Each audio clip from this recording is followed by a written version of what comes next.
Welcome back to Norrath. Hope you've all been enjoying the world download that was released last time. On last episode, we stopped here at Caverns Hall, but today we're going to be traveling over in that direction behind me and go visit the Dwarven city of Thurgadin. So, without ado, let us make our way off in that direction. Let's follow the roadways, though, so you can kind of know how to get there. If you do have the download from last time, the city we will be visiting today is included in that world download, by the way. I haven't visited quite everything on the map. We still have a couple of episodes of content to get through for that. But let's make our way back into the Great Divide. Head over towards the Wizard Spires to orientate ourselves. And then we want to go over down this road here. And through the archway and up the mountain road to get to the Dwarven city of Thurgadin. It's another road I haven't done the half-slabbing on yet. We don't want to go this way over here, because that will take us to, I think, let me see, Dragon Necropolis is in the next one over. I think this one actually goes to the Temple of Bishan, which we won't be going to today because I haven't built it yet. But we want to go down this road here, up into the Frigid Mountains. Well, I mean, it's velious, everything. Half the continent is a frigid mountain, really. I should probably name the mountain ranges. They don't actually have names. But anyway, we want to head up in altitude quite a bit. I want to kind of follow the road, but it's a long road, so we're going to have to fly over it. Yeah, this road really needs a lot of help, so we want to go along this way. There's really only one road that goes through here. It's going to be pretty hard to get lost unless you hit the trees on your way.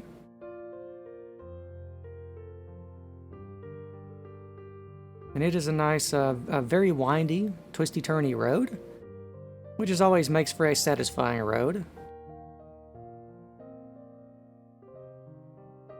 That's because it's mostly following the contours of the mountains around us, by the way. It's just winding around the valley floors. In amongst the frozen trees. I mean, you can tell how cold it is here. All the trees are frozen solid, so it's, you know, really cold. And we want to keep following the road. I think along the road, of course, we want to add various intervals. I want to come back and add some Dwarven watchtowers along the way, like we did in Butcher Block for Coldain, the other Dwarven city. I'm going to wind our way around here, and like I said, it's a pretty long road, so there's a lot of space in these mountains to add more interesting things to stop at on the way. But they're not there yet, so we just want to head over to the city. I think we're getting pretty close, though.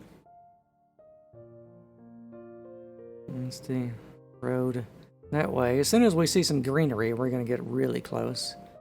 Let me see. So the mountain is going down. Oh, here we are. Thought we were really close. So we see the road winds its way around here. There's another road going off in that direction. But we want to continue following the road here. If we look up, we can just barely see some of the above-ground structures of Thurgadin. Poking their way out of the mountains. Of course, in EverQuest, Thurgadin is meant to be more of a hidden city. In fact, it doesn't have anything above the surface. But you know how I like to do things. We have to embellish things a little bit. And it's not like it's a real secret that the dwarves live here. The frost giants over in Kale are well aware that the dwarves are here, and they would very much like to, you know, destroy them all, but and they're a little occupied with the dragons and everything, so it's low on their list of priorities. And this is pretty far away from Kale anyway. It's on the central northern coast of velious, really. We got a nice dried up frozen riverbed here. It's kind of a seasonal riverbed. This is sort of a boreal forest type area. It's frozen mostly over a lot of the year. But every once in a while, there's a very short spring of a couple of months in the area. Otherwise it's pretty much frozen and very chilly. But we see here various patterns you'll recognize from the Dwarven tutorials. Of course, we have two Guardian Dwarven axe statues out front, of course, holding their diamond axes. And then we have back here, well, let's just land and take a look at it from the ground level, really, be the best way. So if we approach the gate, of course, we got a new design for the Dwarven gates here. It's pretty simple. I don't think you don't need a video on this. You can pretty much see what to do with it. It's pretty much just a set of inset squares with buttons on it and everything. But I neglected to leave an entrance in it.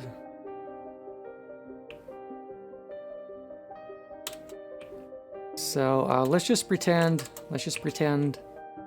that the doors opened and we have stepped through them. I don't know if you can make the redstone work and keep the buttons on the door. I'm sure someone can do that though. But anyway, once we go inside the gates, we of course have this nice, generous courtyard. And back there we see something familiar, because that is the Dwarven gate tutorial. But what I have done is I have taken the patterns and copied, pasted, sliced, diced, recycled, you know, all the good stuff to make the rest of this here. The only real new thing would be the gate here. And then we of course have these stairs here. And the same patterns and everything. Dwarven shield statues.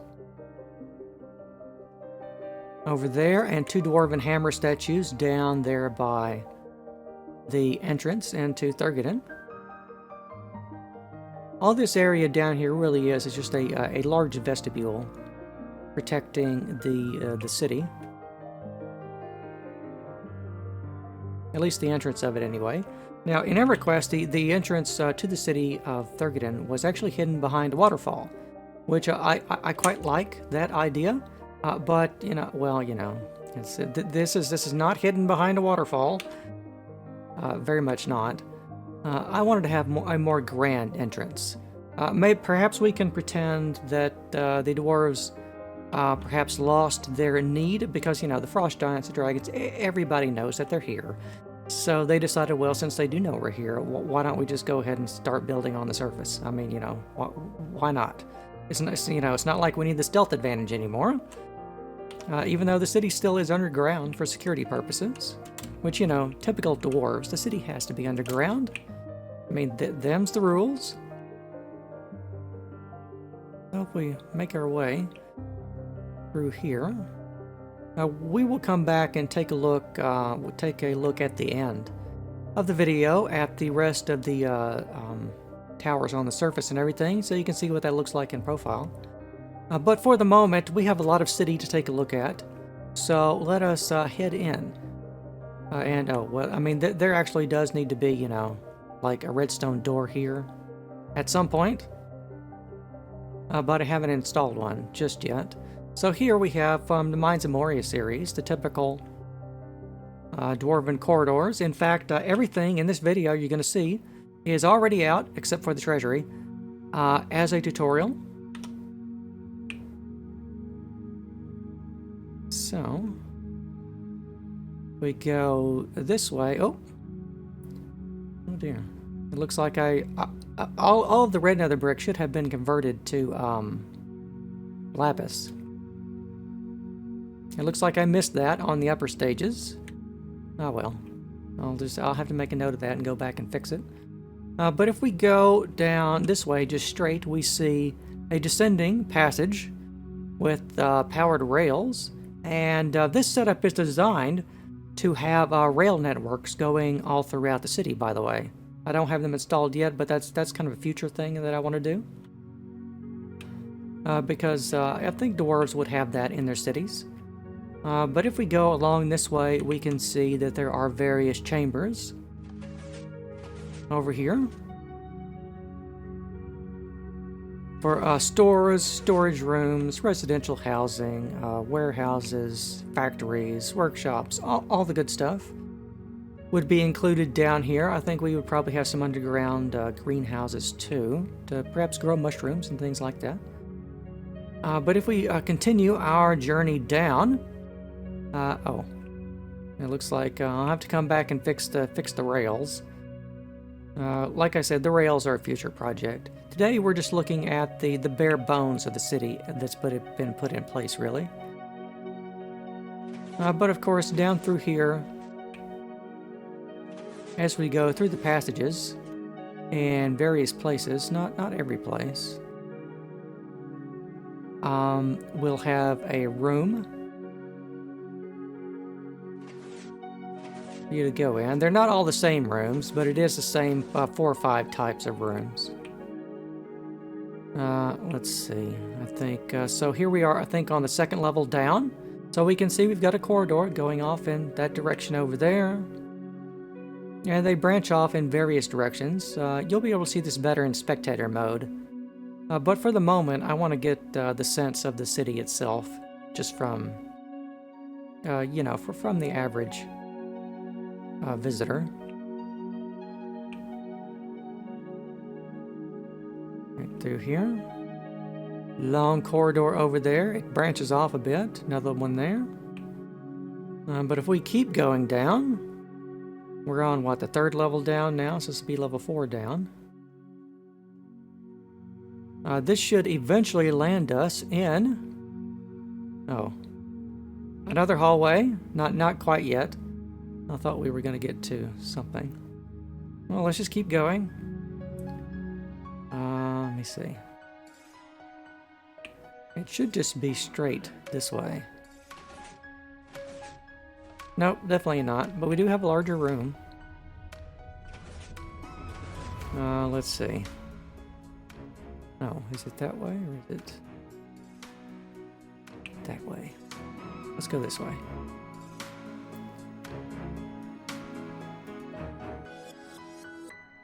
Alright. So down here we enter, as you would expect, a very large Dwarven pillared hallway. In fact, velious is, I think, the surface of it tops out around 100 blocks or so. So that means we can actually fit in the entire design height of the colonnaded hallways here. Which was a problem when I was building Coldain. I had to make them a bit shorter than my original designs. But over here in Thurgadin, we are able to take full advantage of that because we have quite a lot of headroom up here. Because I think down here we are at level, what, 17? Why 17? So, you know, you can see how high it goes up.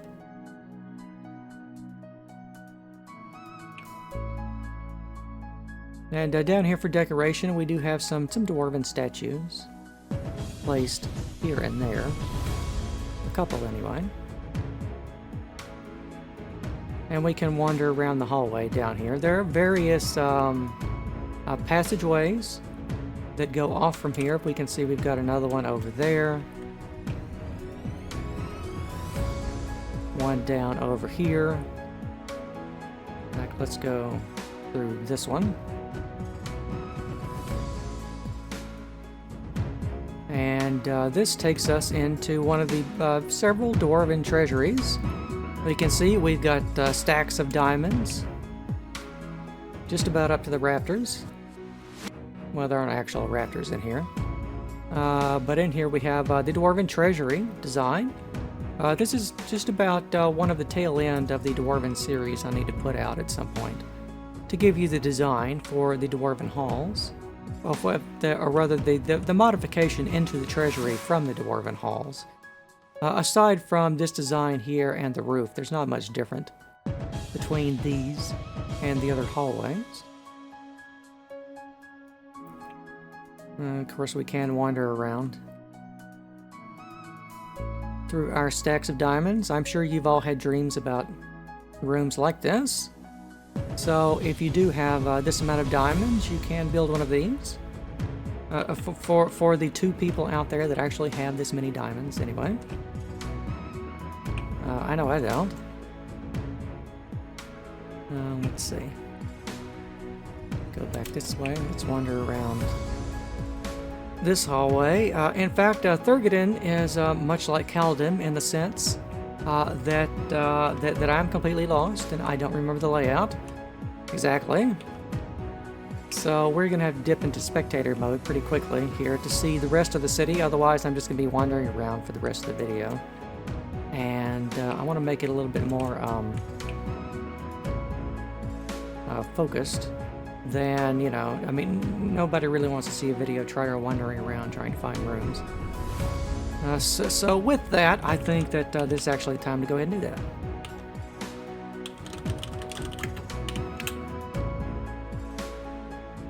Alright, spectator mode. So let's dip out into the surrounding area. We can see the corridor we were just in. We can see I've got the 3x3 etho doors here, serving as the junction points between all the rooms. Automatic dwarven doors. Although, I mean, this design for the redstone doesn't work in bedrock. That's why this doesn't have a tutorial, because it's not going to be useful to everybody. But, you know, redstone, not my forte. I'm sure somebody has one of those that works in bedrock, though. And you can go and watch their video on that. There's a lot of red nether brick that should have been converted to blue. Every place you see red nether brick in here, it needs to be... Oh, can't go third person. It needs to be converted to lapis. I apparently forgot to go back and do that. I did a little bit of it, but not all of it. So here we can see the outside of the treasury room here with its high-pitched ceilings. And we can see just how close I've been able to fit these underneath the mountains. We can see we've got the mountains up above there, but over here we've got more of the floor we came in at. In fact, over there we can see just a little bit of the entrance to Coldain. And underground you can see it's, well, it's, you know, it's very much an iceberg. Let me just give you a panning view of how much I put down here for Thurgadin. In fact, half of it is clipping out of range and we can't even see it yet. So let me just go back to the entrance we came down in at, so we can reorientate ourselves and get a good view of exactly just how big this place is. So here is the corridor, or rather the courtyard we came in at. And down here we can see, if we look straight ahead, we can see the descending passages with the powered rails and everything. And we've got, you can pretty much just keep walking straight and it'll take you all the way down. You can see we've got another descending passageway there, and another descending passageway there. And when you get down to the bottom, just hang a right, and it'll take you into the large pillared hallway. Or if you want to, you can down here hang a left, and it'll take you into a smaller, but still large pillared hallway.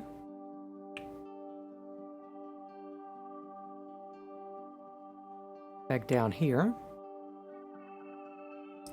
And this branches off into kind of a dead end on this end. This is going to be extended into something else. But you can see all the corridors here. They have their doors and their associated rooms. I tried to vary the sizes of the rooms a little bit to make it a little bit more interesting.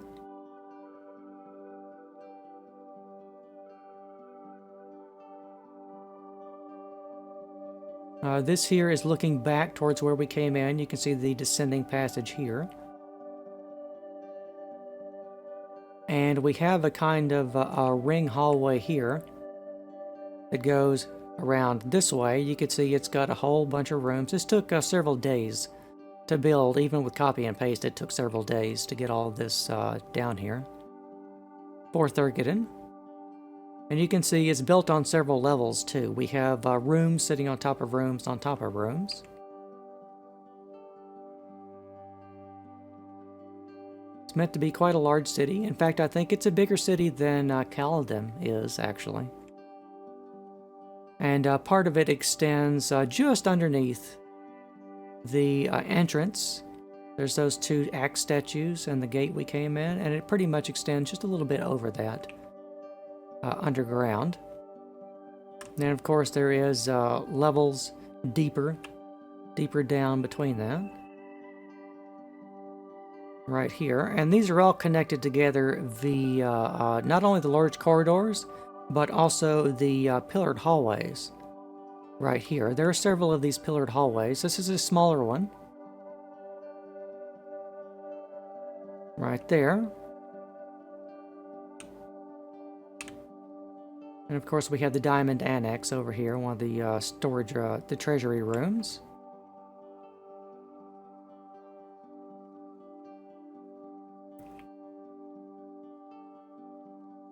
Let me see, let me reorientate myself. But of course the main room that you want to eventually find down here is, let me tell you how to get there. So when you go straight down the passageway, you want to go all the way down to the bottom. Then you want to hang a right and go into the large pillared hallway here. And then you want to find, on your left, the pair of shield statues right here in the pillared hallway. And then you want to lower down. Well, I mean, you'll already be on the ground, but... And then you want to go just straight through here. And this, of course, takes you into the very heart of Thurgadin, which is, of course, the Dwarven throne room. This is the only place we have a Dwarven throne room on Norrath, by the way. This is kind of the centerpiece, the showpiece of coldain.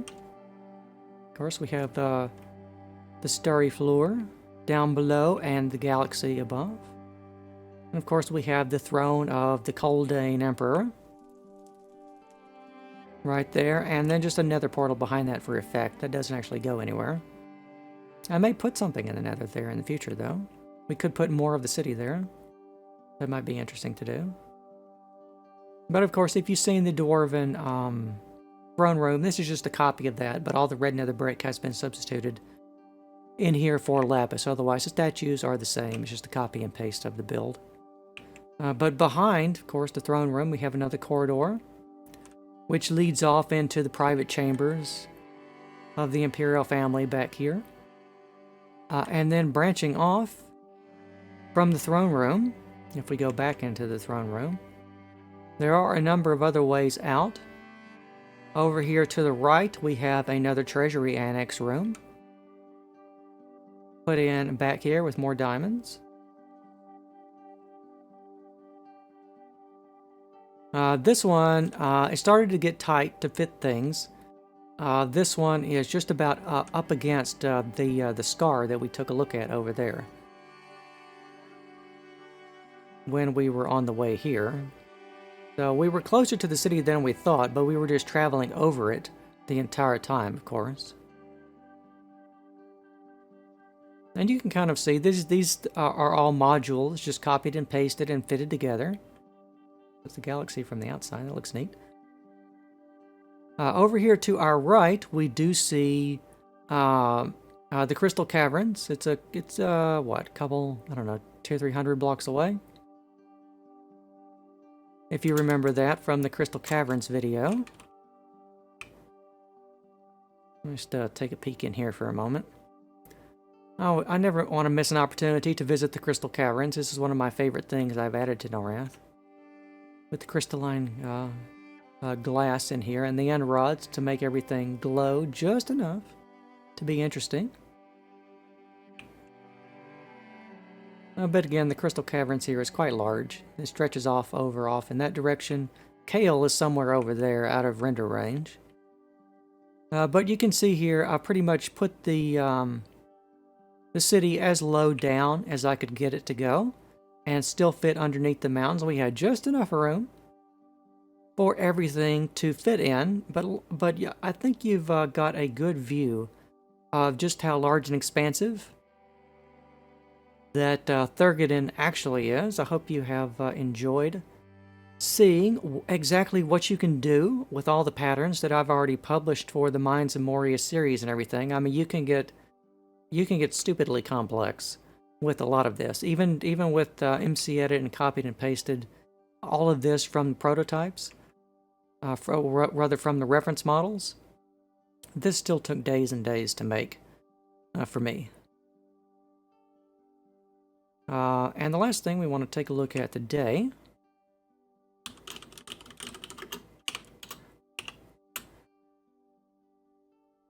leaving spectator mode is of course the entrance to the city, which as you can see is clipped into one of the mountains. And now in very literal terms, it's very much like just the tip of the iceberg. And because the vast bulk of the city is hidden below.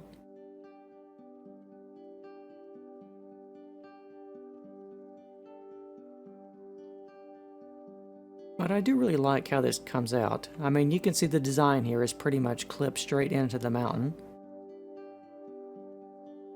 This took quite a lot of test fits before I found a place that I really liked, and then I had to carve out everything in front of it, all the trees and everything around that, find just the right place for it to meet the road down here, which was already there, so it kind of had to be there. But in the future, I want to put more and smaller dwarven buildings on the surface around this area here, down by the water. Leaving Thurgadin for a moment. Down by the water here, you can see we've got a road going down here. I want to install a docks complex for the dwarves as well, something akin to what we have in Coldain. And then I think I want to have maybe some sort of ship or something visit down here. I don't know if it'd be a ship or not. It might be a zeppelin or a submarine or one of those. We'll have to see. That might be a good use for the Cyclops submarine, actually.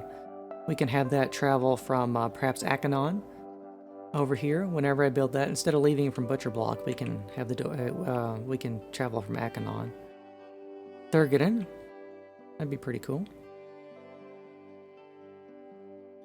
But as you can see here, as I get some altitude, we just have the standard Dwarven Gate tutorial in the back. But the designs from that have just been copied and pasted and sliced and diced a bit to make some smaller towers. We have the Dwarven Watchtower here for the small one. This medium tower here is just really the central tower here, but squished down a bit. It's much like these small towers here, actually. It's clipped into it, and the wall designs are just the panels from the complex itself, and it's a symmetrical design, as you can see here. If we draw a center line right down the middle of the gate, that's really all there is to it.